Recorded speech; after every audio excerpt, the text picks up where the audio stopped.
Hey YouTube, welcome to a monthly pickup video for November 2012. It was the month of the turkey and I hope all of you guys had a great Thanksgiving and survived Black Friday and all of that good stuff. Now before I show you guys the games that I picked up throughout this month, I want to do some sort of little channel update. Most of you guys probably already know that last month I moved into this new place and I was unpacking my games and accessories and consoles and all of that, and I was just looking at some of the games that I had and I was just like, there's no point in having these games. I don't know, it was really weird. Like, I was just looking at all of this stuff and I was just like, there's no need for some of this stuff. So throughout, I want to say the end of October into the beginning of this month, November, I got rid of a lot of my collection, the newer generation stuff. And I say a lot, but honestly, if I were to show you guys my Xbox 360 collection, it would look like I didn't even put a dent into it. I mean, it's still a big collection. But I got rid of the games that I just wasn't going to replay. I didn't really like too much.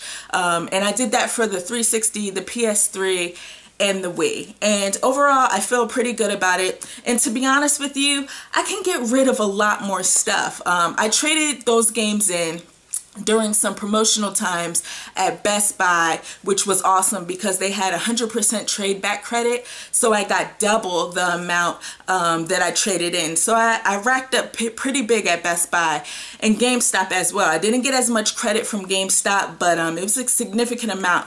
So with all of that credit, was fortunate enough to not spend any money on video games this month.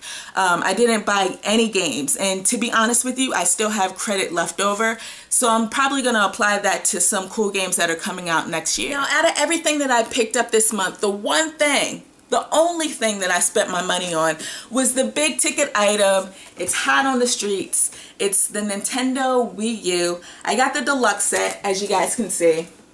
And I'm not going to share my impressions on the console right now. I want to spend this week just trying to juice everything out of the console that I possibly can, so I can do a separate video which will be out next weekend. So look forward to that. Now with the Wii U deluxe set, it came with a copy of Nintendo Land.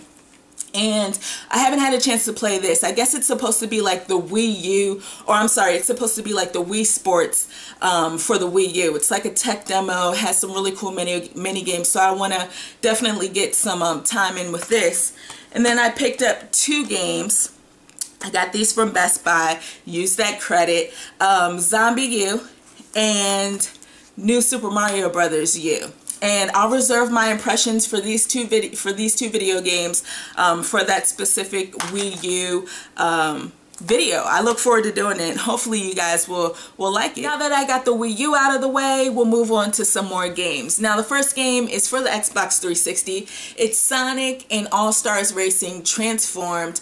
For some reason it's not called Sonic and Sega All-Stars Racing. Maybe that's because it doesn't have all Sega characters in there. There's two new characters, Wreck-It Ralph, he's pretty fun to play with, and Danica Patrick, I think her name is. I have no clue who that is. This is the bonus edition. I got it from Best Buy. The bonus edition includes Outrun Bay, track and challenges, Metal Sonic and all of his mods, and in-game stickers. Now, I've spent a lot of time with this game, and I'm gonna be honest, in the beginning I really wasn't feeling it too much. It just felt different. It didn't feel as smooth as the first game. And after I played it, I want to say about an hour in, I finally got like the gist of things. Now the reason it's called Sonic and All-Stars Racing Transformed is because the tracks transform and your cars transform.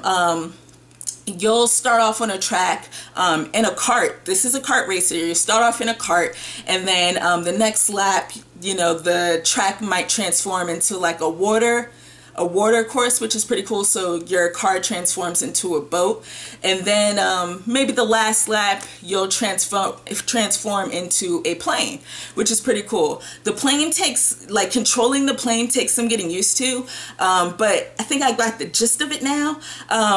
I really like this game so far. Like I said, I was kind of cold on it to begin with, but I'm really enjoying it. I love the characters that are in this game. You know, you have Metal Sonic, you have Sonic, Amy, you know, the regulars. You have Vice from Skies of Arcadia, which is pretty cool.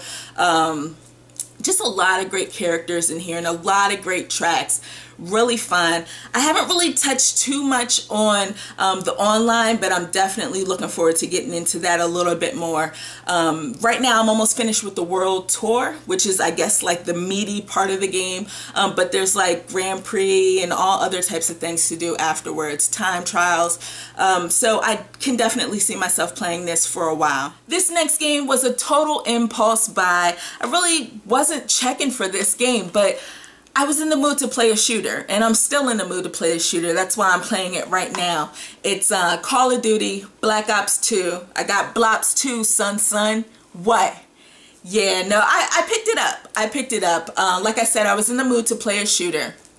And despite how I feel about Activision and the way they handle this franchise, I can't deny that these games are fun to play. They're fun to play. I actually enjoy playing through the campaign modes in these games, in these Modern Warfare, Call of Duty games.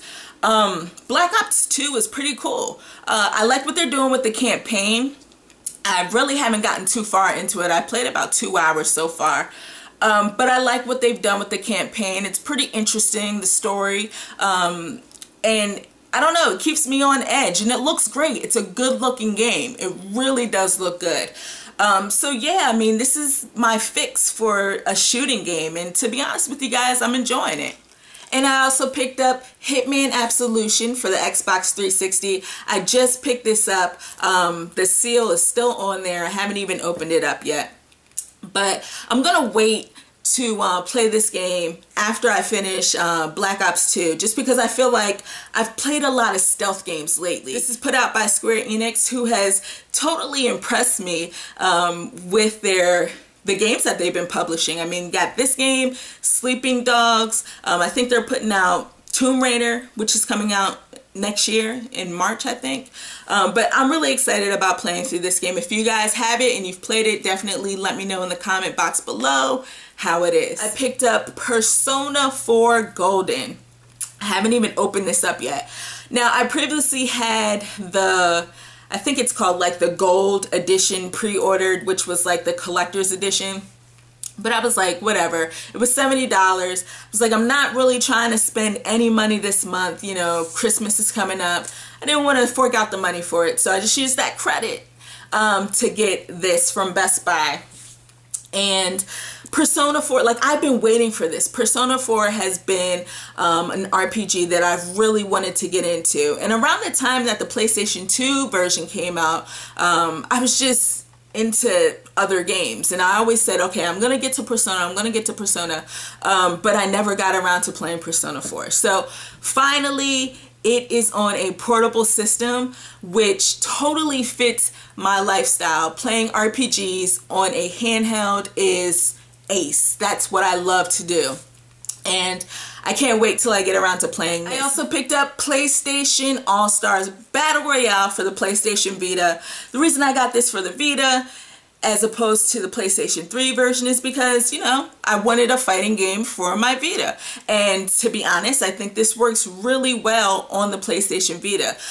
One little minor complaint I have is that there are times where the camera like kind of pans back a little bit too far, and it's hard to, especially when you're playing online, when you're playing against like 3 other people, it's hard to totally see what your character is doing, and at times that can get a little annoying. But other than that, I really enjoy this game. You guys are probably like, why did you pick up this Super Smash Bros. Ripoff? And honestly, I don't think it's as much as a ripoff as you guys think it is. I think it's a really good game. A really good game. It does have some similarities to Super Smash Brothers, but at the end of the day, I think it does enough different to set itself apart from that Nintendo franchise. So I'm really enjoying it. I played through 2 of the characters' stories. I played through Kratos and Nathan Drake's story mode. And I plan on playing through all the character story modes and playing more online because as of right now I'm getting my butt kicked. And the last few games I'm going to share with you guys are all Nintendo 3DS titles. The first one I haven't had a chance to play yet because I am knee deep. I'm almost finished with another one of these 3DS games. But here we have a collector's edition for the Nintendo 3DS. It's Adventure Time. Hey Ice King, why'd you steal our garbage? This collector's edition is a little underwhelming, but honestly, the cover alone or the case alone was worth a few extra dollars that I spent on it. It's, you know, pretty cool. It's supposed to be a steel book, but it's really not. It's more like plasticky than anything else. It's not an actual steelbook case. It comes with, I guess this is a map, and Book of Beasts, which is the enemies that are in the game, and it comes with a stylus, which is basically like a sword. I don't know too much about Adventure Time. I've never seen any of the cartoons from Cartoon Network, but I heard this game is actually pretty funny and really enjoyable. It's supposed to be very similar to Zelda 2, and Zelda 2 isn't my favorite Zelda, but you know, I'm sure I'll enjoy this. Now, I haven't had a chance to play this game either, but I did pick up Disney Epic Mickey Power of Illusion for the 3DS. I did play the demo when it came out on the eShop a few weeks ago, and I kind of had mixed reactions. They were a little bit more positive than what they were negative, but I know this game, just from the demo alone, I know that a lot of you guys out there didn't like what you played, and I can understand that. But I liked it enough to actually pick up the retail version, retail copy, on release day. It's put out by Dream Rift, who I actually like their work. They put out Monster Tale for the DS, and that's one of my favorite DS games. So I kind of wanted to support them. I'm sure it's not a horrible game, but I think the fact that it's supposed to be kind of like a sequel or like a successor to the Castle of Illusion and World of Illusion games from the Sega Genesis, that's kind of its downfall because those games were so awesome. So once I'm done with a few of these other 3DS games, I'll definitely get around to playing this, and hopefully I'll do a review because I don't see a lot of reviews for this on YouTube. And the last game I'm going to share with you guys is for the Nintendo 3DS, and it's the one game that I have just been playing a lot of. Since it was released, I have just been playing this game. I'm really enjoying it. I'm almost finished with it. I'm at the last world, almost at the last boss battle. Again, I'm enjoying it. It's Paper Mario Sticker Star, and I'm not going to say anything else about this game because I have a review coming out for it, and I totally want people to know about this game because it doesn't seem like a lot of people are talking about it. So that's everything I picked up throughout November 2012. It was a big month for video games. I mean, we got a new console. The next generation of video gaming has begun, and that's pretty hard to wrap my head around, but it's here. So yeah, I want to thank all of you guys for watching this video, and I'll check you next time.